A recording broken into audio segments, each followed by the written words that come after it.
Hello friends, welcome to our YouTube channel way to success. और ये तो आप सब लोग जानते हो कि बीएसएफ हेड कांस्टेबल आरओ यानी कि रेडियो ऑपरेटर और आरएम रेडियो मैकेनिक की वैकेंसी आ चुकी है, जिसका ऑफिशियल नोटिफिकेशन भी आ चुका है, जिसके ऊपर मैं पहले एक सेपरेट वीडियो बना चुका हूं, जिसमें मैंने आपको कंप्लीट डिटेल्स इसके सिलेक्शन प्रोसीजर, एलिजिबिलिटी क्राइटेरिया जैसे कि एज लिमिट या फिर एजुकेशन क्वालिफिकेशन के बारे में कंप्लीट डिटेल से बताया था। अगर आपने अभी तक वो वीडियो नहीं देखी तो आप आई बटन पर क्लिक करके वो वीडियो देख सकते हैं।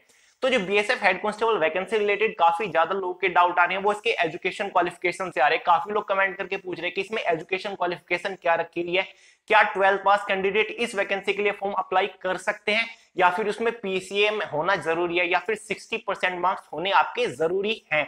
तो ऐसे जो भी आपके डाउट बन रहे हैं वो सभी डाउट इस वीडियो में क्लियर करने वाले हैं। काफी ज्यादा लोग पूछ रहे हैं कि आईटीआई वाले ही कैंडिडेट अप्लाई कर पाएंगे, या फिर पॉलिटेक्निक, या फिर जिसने कोई इंजीनियरिंग डिप्लोमा या फिर आपने डिग्री की है, क्या वो कैंडिडेट भी इस वैकेंसी के लिए अप्लाई कर पाएंगे। तो फ्रेंड्स, आपके जितने भी डाउट बन रहे हैं एजुकेशन क्वालिफिकेशन से, वो इस वीडियो में आपके कंप्लीट डिटेल से क्लियर करने वाला हूं, इसलिए आप वीडियो को पूरे ध्यान से और आखिर तक जरूर देखें।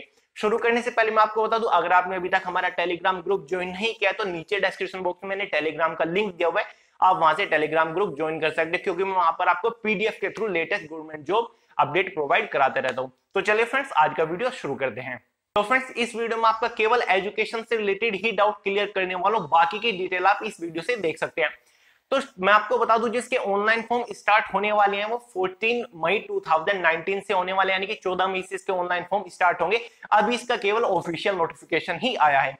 तो जो सबसे ज्यादा लोगों का डाउट आ रहा है वो इसके एजुकेशन क्वालिफिकेशन से आ रहा है। काफी लोग पूछ रहे हैं कि क्या 12 पास कैंडिडेट इस वैकेंसी के लिए अप्लाई कर पाएंगे। तो मैं आपको बता दूं, 12 पास इस वैकेंसी के लिए अप्लाई कर पाएंगे, लेकिन इसमें कुछ कंडीशंस दी हुई हैं। आप 12 पास होनी चाहिए विद पीसीएम, यानी कि आपके पास 12 में फिजिक्स, केमिस्ट्री, मैथ सब्जेक्ट होना कंपलसरी है, और आपके 60% मार्क्स ओवरऑल होने चाहिए पीसीएम में। यानी कि ऐसा नहीं है कि आपके फिजिक्स में भी 60% या फिर केमिस्ट्री में भी 60% या फिर मैथमेटिक्स में भी, आपके तीनों पोर्शन को मिला के, फिजिक्स, केमिस्ट्री, मैथ को मिला के, यानी कि 300 मार्क्स में से आपके 60% मार्क्स तीनों सब्जेक्ट के ओवरऑल होने चाहिए, और आपने पीसीएम 12th किया हो तब आप इस वैकेंसी के लिए अप्लाई कर सकते हैं। कुछ कैंडिडेट पूछ रहे कि हमने पीसीएम नहीं, 12 पीसीएम से नहीं किया है, हमने आईटीआई किया है, तो आईटीआई वाले क्या इस वैकेंसी के लिए अप्लाई कर पाएंगे। तो फ्रेंड्स, इसमें आपकी दो पोस्ट हैं, जिसमें आपकी एक BSF head constable radio operator की है, दूसरी आपकी BSF head constable radio mechanic की है। तो जिसमें थोड़ी सी एजुकेशन क्वालिफिकेशन थोड़ा सा इसमें डिफरेंट दिया हुआ है आईटीआई।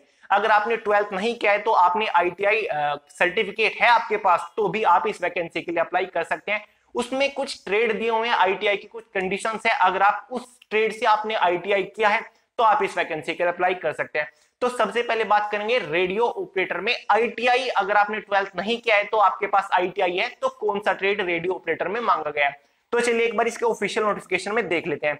तो या तो आप इसके लिए 12th पास होने चाहिए विद पीसीएम, 60% मार्क्स आपके ओवरऑल होने चाहिए, या फिर आपने आईटीआई किया हो रेडियो और टेलीविजन से, या फिर आपने इलेक्ट्रॉनिक से किया हो।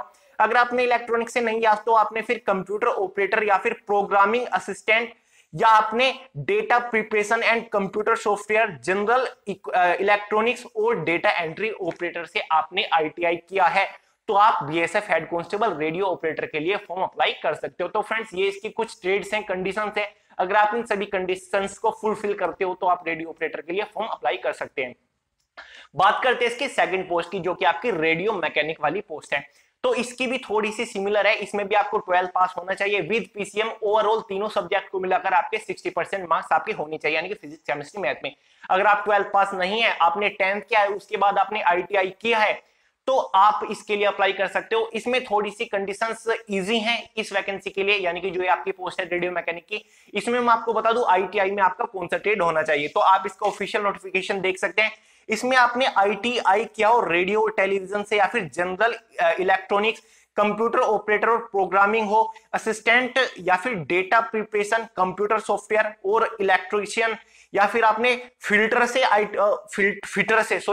आपने आईटीआई किया हो, या फिर information technology, electronic system maintenance, या फिर कंप्यूटर हार्डवेयर आपने किया हो, नेटवर्किंग टेक्नीशियन, या फिर आपने मैकेट्रॉनिक्स आपने क्या हो, और डेटा एंट्री ऑपरेटर आपने किया हो, तो आप इस पोस्ट के लिए, यानी कि जो रेडियो मैकेनिक की पोस्ट है, उसके लिए भी आप फॉर्म अप्लाई कर पाओगे।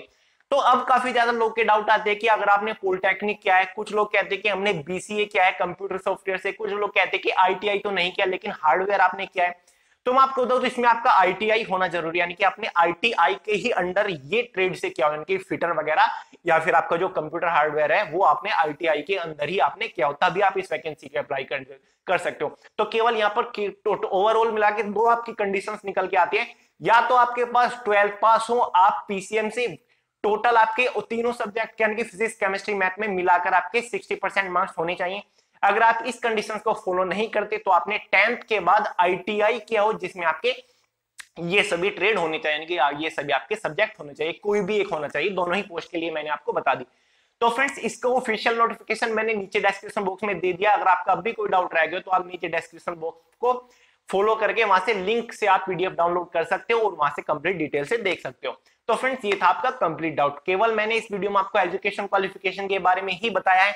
अगर आप बाकी की डिटेल चाहते हो जैसे कि इसके फिजिकल के बारे में या फिर रिटन एग्जाम पैटर्न के बारे में या फिर इसके इंपोर्टेंट डेट जैसे कि रिटन एग्जाम एलिजिबिलिटी क्राइटेरिया के बारे में, तो आप ये वीडियो देख सकते हैं, आपको ऊपर आई बटन पर क्लिक करके ये वीडियो मिल जाएगी, आप सभी डिटेल वहां पर स्टेप बाय स्टेप देख सकते हो।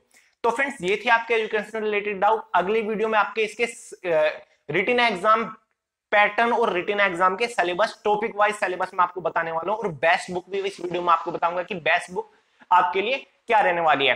तो एक बार और इसके बारे में बात कर लेते हैं कि आपका वर्क प्रोफाइल क्या होगा, यानी कि जॉब प्रोफाइल क्या होगा। काफी लोग ये भी पूछ रहे हैं कि आपको काम क्या करना पड़ेगा सिलेक्शन होने के बाद।